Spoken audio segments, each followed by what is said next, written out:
Ô, Arthur, legal, cara, ó, minha assessora vai falar com você, vê a assessora dele.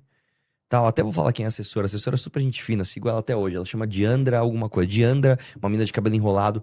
Ela veio toda nervosa. Oi, tudo bem? A gente conseguiu um lugar bem legal pra você ali na primeira fileira. Eu, como assim? Não, não, é pra você assistir o painel. Tá de brincadeira comigo? O que que tá acontecendo aqui? Aí eu cheguei no Poit, no Coppola, e falei o seguinte: Poit e Coppola, vocês dois, ó, presta atenção. Se eu não participar do painel, nós somos brother, vamos sair fora? Porque eu não tô entendendo com essa palhaçada. Ou é o painel com nós três, ou não tem nenhum, não tem painel. Vamos nessa? O Poit, ô, beleza. O Coppola não, tem que ver, tem que ver. Por onde anda o Poit, hein? Sei lá. Me dá 5 minutos, eu já volto. Subi, cadê o Ferri? Cadê o Ferri? Mano, quase catei ele pelo colarinho aquele dia.